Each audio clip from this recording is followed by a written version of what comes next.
Houston Texans, Houston Rockets, Houston Dynamo, Houston everything, Houston born and raised, H-Town Rebel Space Cadet Sports. Ladies and gentlemen, boys and girls, children of all ages, folks of all stripes, and distinguished guests, put your hands together for the Space Cadet Sports Podcast. Houston, we have Paul Salazar Jr. Sports Podcast, your Houston sports podcast for diehard Houston sports fans from a diehard Houston sports fan. I'm Paul Salazar Jr., your favorite diehard Astros fan podcaster. That's right, I'm a comedian, actor, writer, creative multi-hyphenate, and of course, I'm a proud Houston native, and I have the receipts to prove it. I once stood behind Paul Wall in a Kroger in the Heights. That's right, y'all. I'm Kroger, famous, so close to being H-E-B famous. I got to see that grill in real life. I've spent the last decade or so as a comedy writer in Los Angeles, and now, well, I'm podcasting. That's what happens when you hit 10 years out here. You start absent-mindedly calling it the 10 instead of I-10, and you start podcasting. Welcome to said podcast. Space Cadet Sports started as a passion project because most media is infuriating as a diehard long-term fan of your Houston teams. Here we aren't doom and gloom casual fans, or worse, the national media haters or avoiders in some cases. We love our teams and root them on, but we also try to discuss the ins and outs of them without too much homerism. The key word here is try. Welcome returning listeners and welcome new listeners to what my brother calls the Paul Broadpod Ball Blog. Hey brother, check out spacecadetsports.substack.com for the full blog experience, or the full blog experience, depending on your interpretation of my pronunciation there. We're recording this transmission here live. Oh my goodness, this is pre-recorded, obviously. I'm live in the moment, but that's probably not what you would guess based off of that sentence. We're recording this transmission here in sunny Los Angeles. It's a nice, beautiful morning. I am absolutely exhausted. Those of you who know I like to record in the afternoons, I'm doing this morning here to get it out of the way. It was a big night last night. I'm joined, as always, by my co-host and my co-producer, the Roz to my Fraser. Carla, the dog, is here with me. Listeners of the podcast know that she may get on mic from time to time. She's got the hot takes on this podcast, so heads up if you hear a dog barking. That's just another opinion. On this episode, we are so excited to get started in the morning here with a podcast for you. Last night, your University of Houston Cougars won their Final Four matchup and are headed to the national championship game against Florida. And that game was so amazing. If I wasn't so busy celebrating, I probably would have tried to do a podcast last night to have it ready for the morning, but I honestly, the game was incredible. I have an alarm going off right now to tell me to do the podcast. I'm glad that I'm on top of myself there. But really it was an incredible game. Listeners of the podcast know that this is mostly, an Astros podcast, if you will. We have been covering other Houston sports in the last couple of years. I don't talk about college basketball as much, mainly because I feel like they would be complete. They would be a bunch of short segments. I do follow the Cougars, but following college basketball as a whole is something that I feel like I don't really commit myself to. So because of that, I don't talk about it that much, but this is a once-in-a-lifetime experience. This is a once-in-a-lifetime game. So we wanted to talk about the Cougars. We're also going to talk about the Rockets and the Astros in this podcast a little later. But let's go ahead and get to it. We have a lot of things to talk about. We'll start off with the Cougars. We'll get to the Rockets. And then we'll talk about how the Astros are doing and get to their series preview in their upcoming series that starts tomorrow. So let's get to it, folks. I want to wish a good day, mates, to all the Australian listeners out there. Long-term listeners of the podcast know, but if you're new, when we first started the Space Cadet Sports Podcast, we skyrocketed up those charts. those sports charts, we started charting. We were charting all over the place, folks. We were right outside the top 100 of Australian baseball podcasts. That's right, I hate to brag, but I'm kind of a big deal outside of the top 100 of Australia's top baseball podcasts. So we're trying to bump those numbers up. If you know an Australian, let them know to listen to the podcast. If you know a Houston sports fan, they'll probably like and enjoy this podcast more, so let them know about us. But primarily, if you do know an Australian, send them this link. Let's get to it, folks. The University of Houston Cougars beat Duke last night in one of the most incredible college basketball games that I ever got to see. After the game, people were calling me, people were texting me. You know it's a good game when your phone starts blowing up after the game. Pretty much everybody in my life knows that I'm a Houston fan, so I got a lot of messages after that game. The Houston Cougars won 70-67 in one of the greatest comeback games that I have ever seen in any sport, really. I mean, the Cougars just never gave up. They never quit. They never let it feel like they were the underdogs or they should just roll over and give the game away because there was a lead. And it was so incredible to see that spirit. It was so incredible to see that fight in them. Their defense was phenomenal. Their defense has been phenomenal all season long, but they really stepped it up against Duke and Cooper Flagg, and just stunned, I think, the national audience, but definitely Duke fans there in San Antonio. It was not that big of a surprise or a stun to all the Cougars fans in San Antonio. There was a lot of y'all represented out there. A lot of people repping the H and going crazy and believing in their team. It was such a sight, And about 8 minutes left in the game, Duke was up 14 points. 14 points. There were points in this game. I was watching with Carla. Co-producer Carla and I were watching the game. It was tough. The Astros lost earlier in the day. It was a tough loss. It was we'll get to that fourth inning a little later. I wasn't in the best of spirits. And then, if you were listening to this podcast, you know that in the previous Cougars segment, I talked about how the Cougars have the defense. The question will be, will they have the offense? And through the first half of the game, and through a good part of the second half of the game, it seemed like there just wasn't enough offense. It was heartbreaking. You love this team. You've been supporting them. You're seeing them in their biggest moment. Their defense is executing. They're playing their hearts out, and it just seems like they just didn't have the offense to put them over the edge without it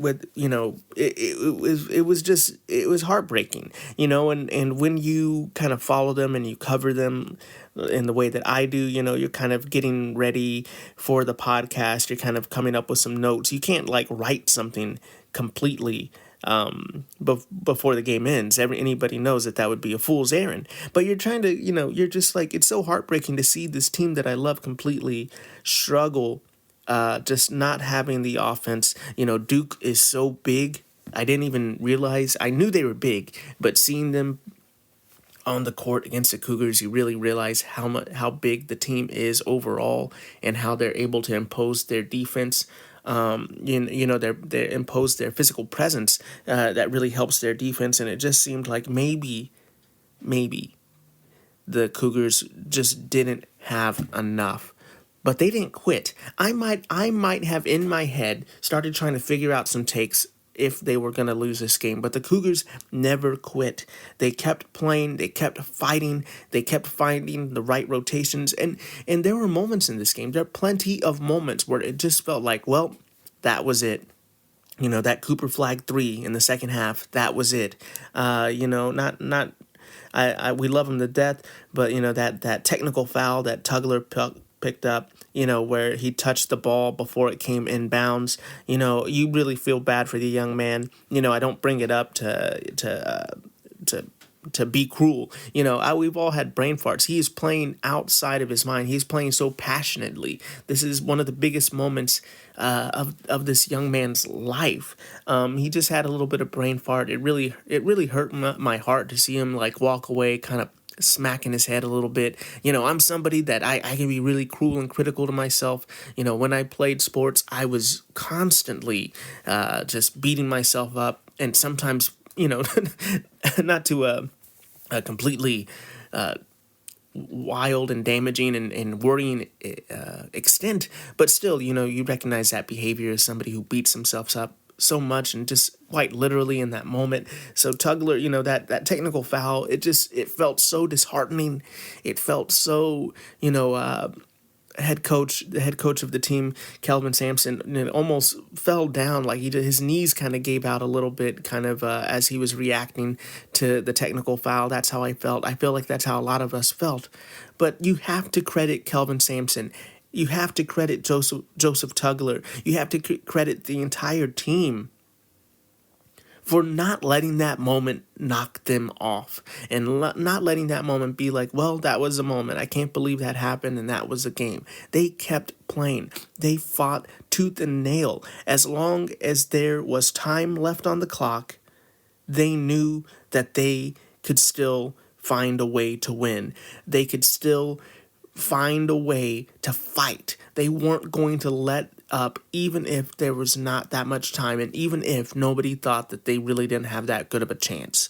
You have to give out everybody on this team, on this Houston team is I'm going to be, I'm truly going to remember them for quite some time. The LJ Cryer quote was, "It ain't over," quote, "It ain't over because they still got time on the clock," end quote. And I think that's just how this team has played, how great they are. But yeah, LJ Cryer was out there just amazing. Uzan, he was our offense. He looked so incredible. I'm so impressed with his game. I thought he's gonna be a great.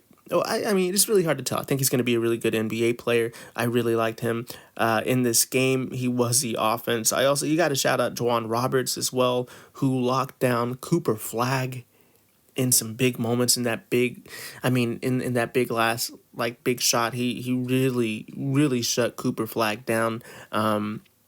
This team overall, it was just incredible. This run has been incredible. They are playing Florida in the championship game, and honestly, it's going to be something else. Florida's offense is really incredible. They're going to be shut down, I think, in part due to Houston's defense. I think it's not going to be the typical Florida offense that we've seen. But once again, we're going to have to see if this team has enough, if they have enough fight, if they have enough offense, if they're willing, if they're able. I know they're willing. If they are able to fight to the last second and win that national championship game by the same ways that they have gotten themselves here, on tough defense, on playing gritty, and not giving up on themselves. I feel confident. I mean, how can you not after watching that game, folks? This Houston Cougars team is amazing. This is not something that you get to witness very frequently. It's hard. It's hard to get to the final dance. It's something that a lot of organizations like Duke make look easy. And this Cougars team, has been so consistent in the last 5 years or so. Their consistency rivals something of like a Duke type organization right now. This is an incredible moment for University of Houston Cougars basketball. If you're a University of Houston fan, I'm hoping you're celebrating. I'm hoping you're loving this. I'm really excited about the Final Four matchup. I think it's going to be a great game. And no matter what the outcome is, I am so proud of this team. I'm so grateful to this team, and it's going to be great to see. But I feel good about this team's odds winning that game. There's no way you can feel bad about them after seeing them play this game. Moving on real quick to the Houston Rockets. Your Houston Rockets beat the Oklahoma City Thunder. I am pulling up that information as we speak. They beat them 125 to 111. The Oklahoma City Thunder are locked into that number one seed. They're definitely they've been the dominant team. Them and Cleveland have been the dominant teams of the regular season in the NBA. But they are the teams that Houston has beaten twice. Each a piece. The Thunder and the Cleveland Cavaliers. So I really think this Houston team on the professional side of basketball here is playing amazingly as well. They're also playing great defense and playing gritty. I think this Houston team, a lot of people are down on, and this is the team you want to match up with in the playoffs, and that's because there's a limited playoff experience. The youthfulness of Jalen Green and Alperen Şengün being the cornerstone to our offense. A lot of people say, that is a little suspect at times. And who does the team give the ball to in crunch time? Maybe there is some tough lessons that this team has to learn in the playoffs. So maybe that's the team you want to match up against. And I think that's a little bit of folly. That's a little foolish, because I do think that head coach Ime Udoka will have this team make adjustments. This is what they're doing right now in the regular season. I don't think he wants to tip their hand too much right now, as they're pretty much a lock. But I think it's a little silly for so many teams to say they want Houston. It's like the Houston Astros all over again. Saying you want Houston might come around to look really silly in the future. We shall see, because this Houston Rockets team will have to prove themselves in the playoffs. I feel like it's going to be a good run. I feel like it might not be a long run. It might not be, if you're the type of fan that says championship or bust, this might not be the season for you for the Houston Rockets. I'm not trying to be too much of a homer here. I'm just saying, I think they're going to make us proud. I think that they can win a series. I think to act like they can't win a series just because they're fresh, that can be folly, folks. We will see. But that Houston Rockets team we're very much excited about. Basketball in Houston is having a moment, folks. Go get your basketball jersey. Get your shooting sleeve. Go shoot some hoops in the park. Get your cardio, folks, because Houston basketball is back. And with that being said, we're going to take a quick break, and we'll be right back to talk about your Houston Astros on the other side. Houston Astros, Houston Texans, Houston Rockets, Houston Dynamo, Houston everything, Houston, born and raised, H-Town Rebel Space Cadet Sports. Hey y'all, welcome back. Let's get to it. We got to talk about the positives. We got to talk about the Houston Cougars. We got to talk about the Houston Rockets. However, it is baseball season. I am your baseball guy.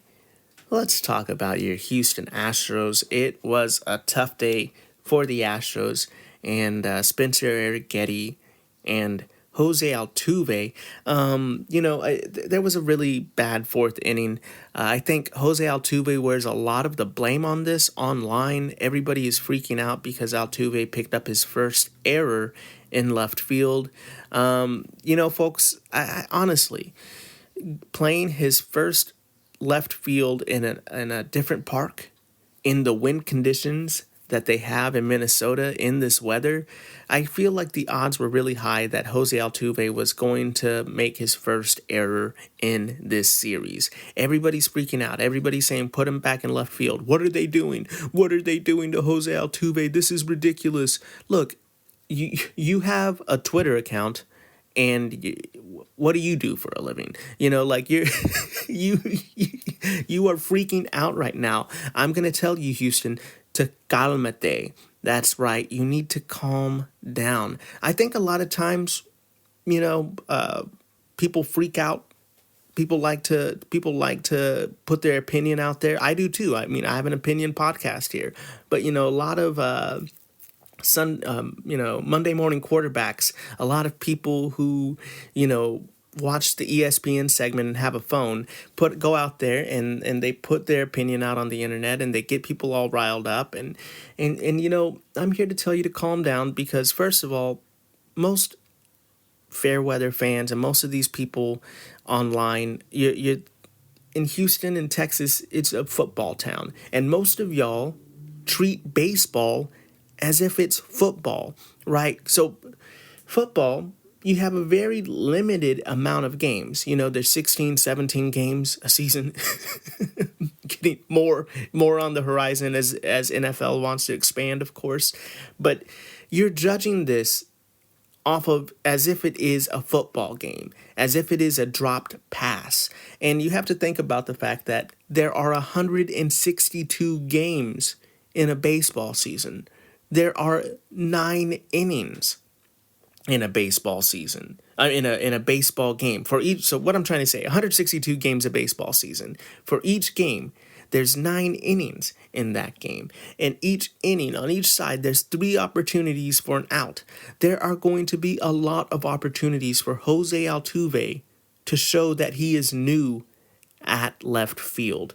And this is a risk that the Astros organization and Jose Altuve are both taking. But the fact that Jose Altuve is probably the greatest figure in Houston sports history. Arguably, I know, but he is up there. He's either 1 or 2. A lot of people would put him as 1B or 1A. Anyway, I'm just saying, Jose Altuve is the GOAT. He's giving you so much, and he literally struggles to transfer a ball from his glove to his hand, and y'all are so ready to bury him. You have your shovels, you have your pitchforks and your torches, and you're ready to bury him. You're ready to throw the organization into the garbage. You hate the Astros and what they're doing. Y'all need to calm down. Do y'all not understand how difficult it is to support a baseball team?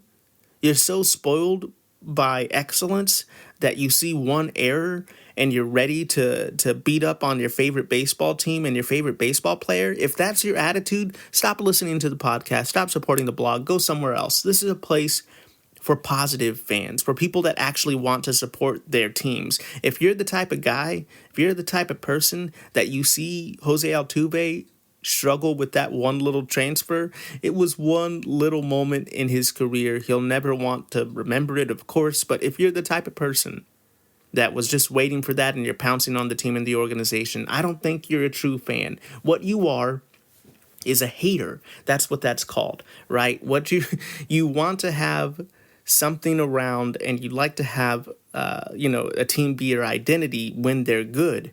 But when they're bad, you cannot wait to jump all over them. Here, we're not fair weather fans like that. We're not going to be a fair weather Altuve fan and he made an error and we're going to say the organization doesn't know what they're doing. In fact, I know what I'm doing. None of y'all are general managers out there. Most of y'all aren't even podcasters like I am. Like, that's not even, like, you barely have that low bar. I'm not trying to be like I'm amazing, I'm a podcaster. I'm like, you don't even watch all the games and you see this and you're freaking out. Calm down, okay? The fact of the matter, I saw a comment that was like, what are they doing? What are they doing letting him out there? Is he such a bad infielder? And it's not that he is such a bad infielder. We have to think of it this way, right, folks? The Houston Astros, as an organization, they play in Dynamo Corner. Their whole pitching revolves around keeping the ball out of the air. If the ball goes into the air, it's a home run, like in left field and in right.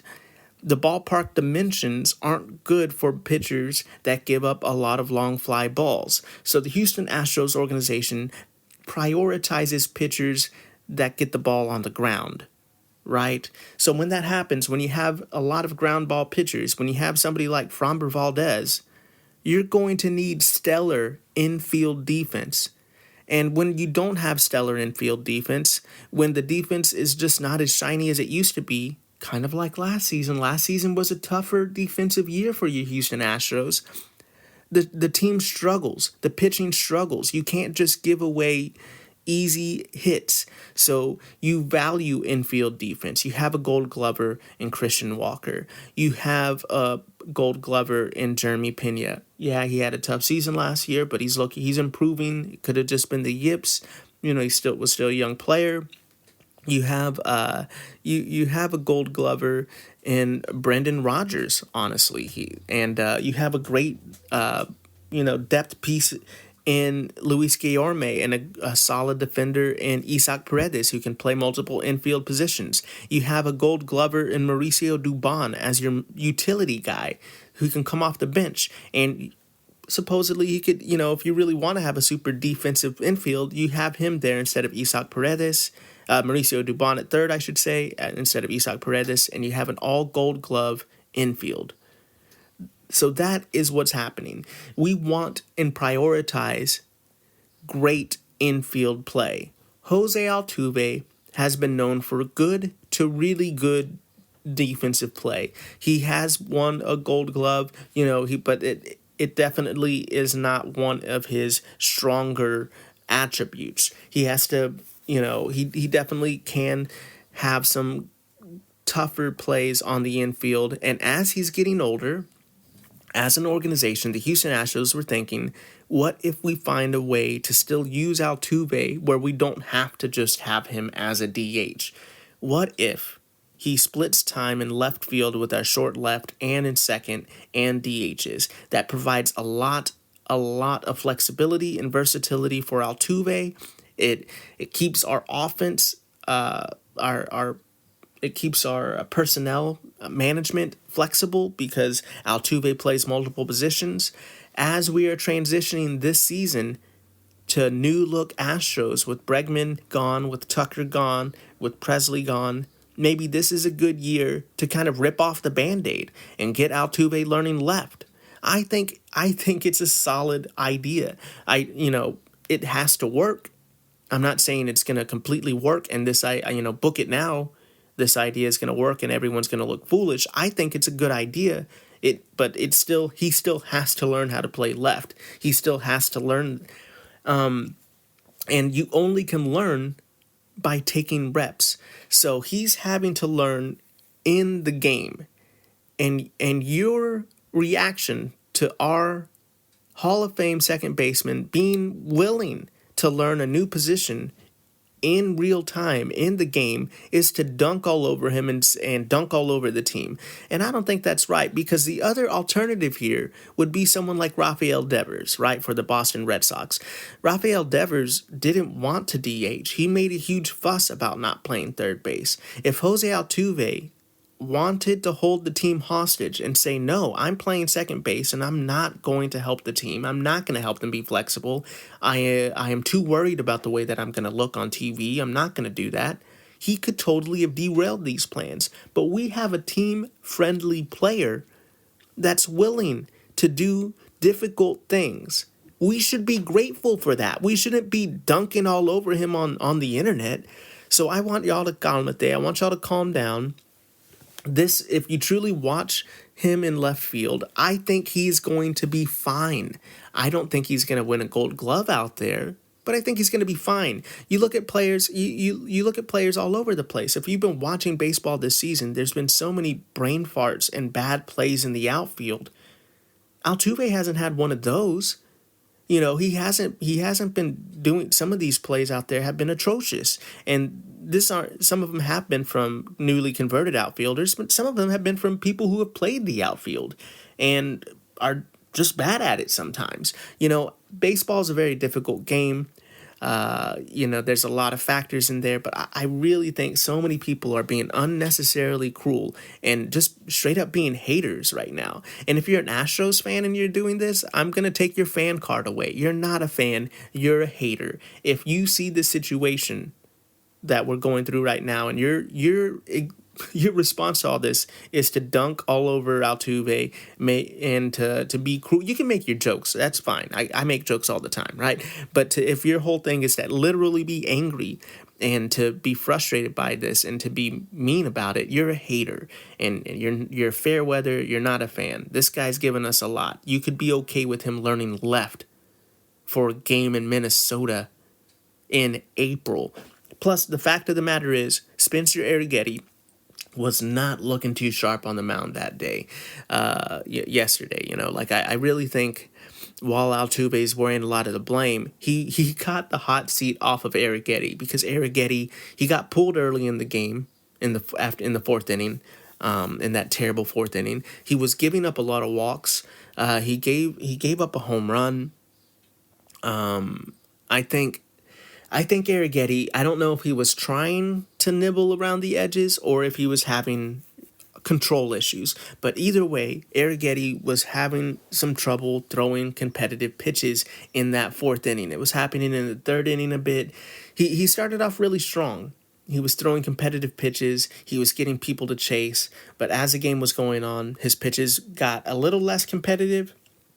The Twins stopped chasing as much and started really putting the pressure on Arrighetti to throw more competitive pitches, and Arrighetti struggled to throw competitive pitches in kind of on the edges there, dotting pitches up the way he was wanting to, and left more pitches over the middle of the plate, which really started to hurt him. And I think Arrighetti's going to make adjustments. It's what Arrighetti does. Spencer Arrighetti might not look like an ace type front of the rotation starter, but I really think he could be a strong mid-rotation guy. I think he's going to bounce back from this. He's still young. He's still figuring things out.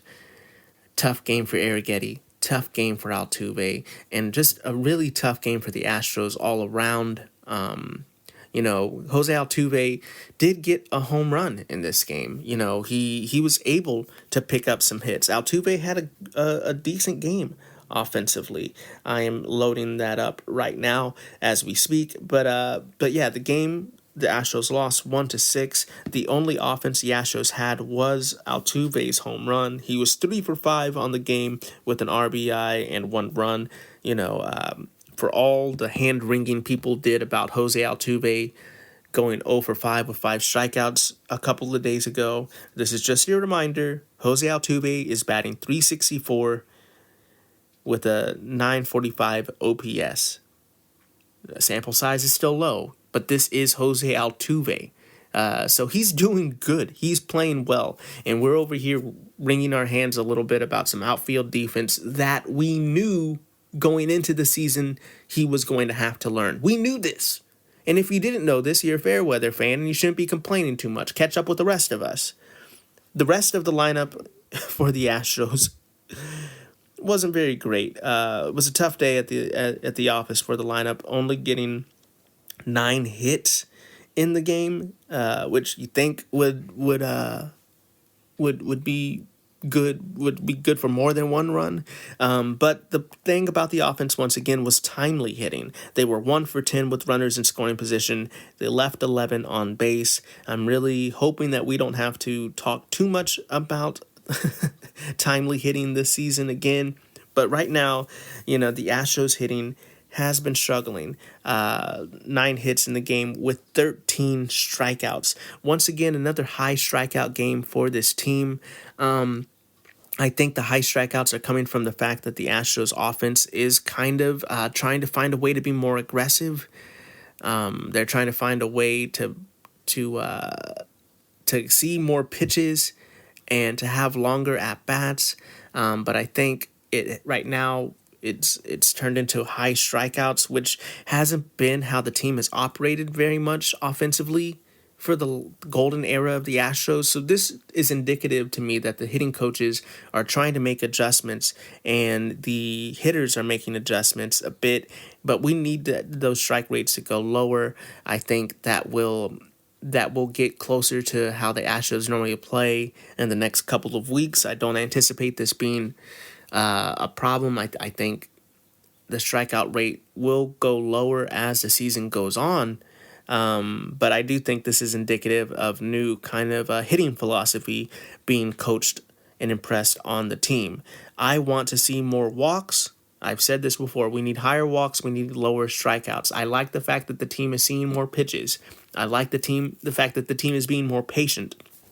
They need to figure out a way to not strike out, to see a lot of pitches, but still put the ball in the play like they do. I think this will get better.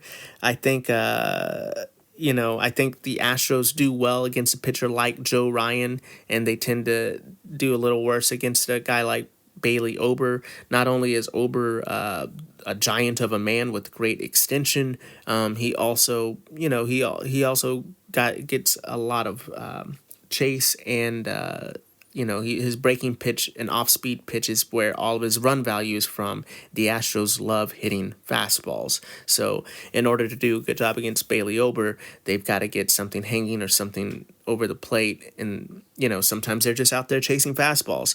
And, I think we'll have to see how the Astros do today against Braddock. Braddock, in the game that starts apologies to Chris Paddock, not Braddock. But they're facing off against Chris Paddock, who has not had a good start to his season. He's only pitched 3 1/3 of an inning so far with 2 strikeouts and has a 24.30 ERA. That's not going to be how this gentleman's season goes. He's normally a career 4.53 ERA. Last season he had a 4.99 ERA. I do think we talked a little bit about Paddock in the preview podcast, so we won't get too far into it, but we're looking for the Astros to deal some damage against a pitcher that has struggled. And on our side, we're looking to get a bounce-back performance from Ronel Blanco, who had a tougher start to his season in his season opener, but we're looking for him to bounce back. I think I'm going to stick with it. I said the Astros are going to win 2 games of this series. I think they're going to win today. I think they're going to bounce back. We're going to need to limit those errors. I think playing in Minnesota, playing in that open air, I do worry about some of the offense there. Some of the defense and outfield. The other game it was all infielders. We had infielders in the infield, and we had infielders in the outfield with Jose Altuve, Mauricio Dubon, and Cam Smith. So if we have the outfield going today, I do think that we want some stellar defensive play. We need to make sure that this team gets timely hitting, and they're going to put the Twins away and win the series. And then they're going to play Seattle in a 3-game series starting on Monday. That's starting tomorrow with 2 evening games and an afternoon game. Right now, there are no set starters for either team. But if the Astros go with their rotation, it will be Wesneski pitching on Monday, Fromber pitching Tuesday night, and Wednesday afternoon game will be Hunter Brown. And, Seattle, little bro, going into T-Mobile, they're going to be loud. They're going to be feisty. They love showing up for these games because they don't get very many big games in Seattle. So Houston coming to town is a big deal for them. I do think it's going to be a tougher series. Seattle has amazing pitching. We don't exactly know who we're matched up against yet, but their starting pitching is phenomenal. They obviously, the verdict is out on their offense is not known to be stellar world beaters, but we're going to have to show up against Seattle on the road and put a hurt on their pitchers. We're going to have to knock their pitchers out of some games. We're looking for today the Astros offense to wake up, to be consistent. We need both Altuve and the rest of the lineup to get going. It feels like this season it's either been Altuve is hot or the rest of the lineup is hot. Either Altuve carries a team or the rest of the team carries Altuve. So we're going to need this lineup to get hot and to get going. We're looking specifically at Yordan Alvarez to break out of his rut here. He's had a slow start to the season. We're not worried about it here on the podcast, but we are looking for him to get a home run today and just start mashing. And I know, it's tough. We want some home runs. We want some offense. And you're out there saying, but Space Cadet, Kyle Tucker had 4 home runs. Kyle Tucker's doing so great. Yeah, Kyle Tucker is doing incredible. We knew he would be. It isn't time to start worrying about that and starting that narrative. Kyle Tucker was not going to re-sign with the Houston Astros. The Astros had a time to re-sign him, to maybe extend him. That didn't happen. And going into free agency, we knew that Kyle Tucker was going to want a payday. And by watching Kyle Tucker play baseball, since we've seen him in an Astros jersey, we knew he was going to be able to play well enough to get a huge payday. Instead of letting Kyle Tucker play one more season in Houston and then walk like they do with so many other players, Houston decided to be proactive and trade him away. Remember, for Kyle Tucker, we got Isaac Paredes, we got Cam Smith, we got Hayden Wesneski, and these guys are all factoring in to be a major part of this team this season.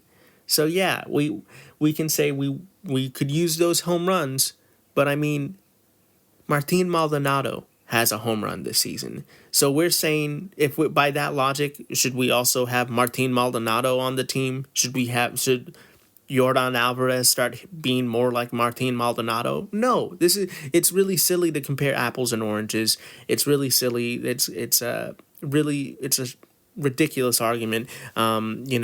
The Astros have moved on from Kyle Tucker, and I think it's time that you realize that and move on a little bit too. I think we need to root on this team to have an offense and not speculate as to what the team could have been. But with that being said, we're rooting on our Houston Astros to do well against the Seattle Mariners.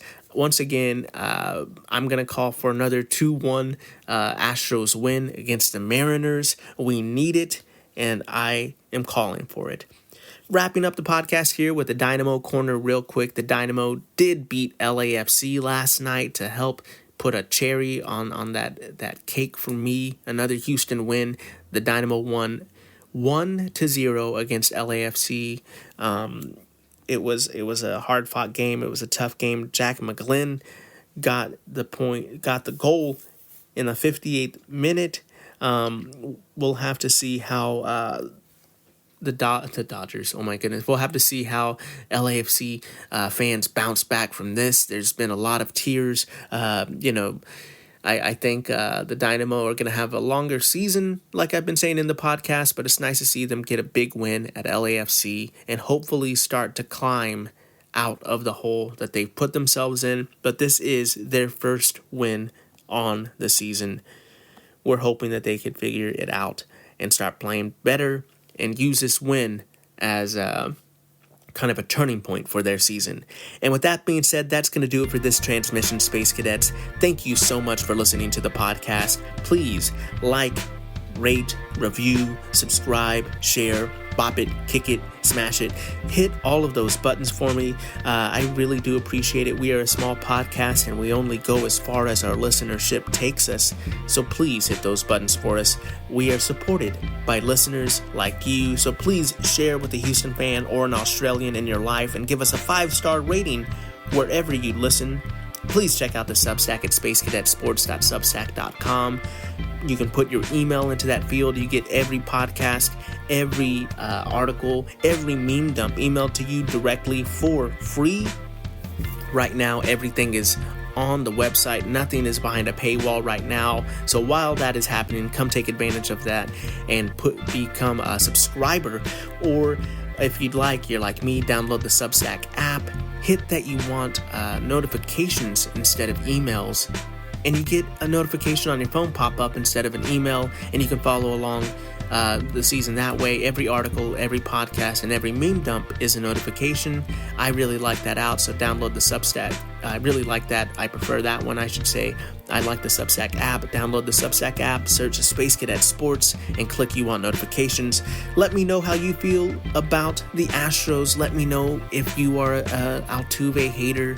If you're a Fairweather fan, but you think you're actually a fan, let me know. Let me know your perspective if you disagree with me. As long as it isn't too profane or crazy, I might even put it on the podcast. You can call in leave a voicemail at SpeakPipe. That's speakpipe.com/Space Cadet Sports. Let me know your take.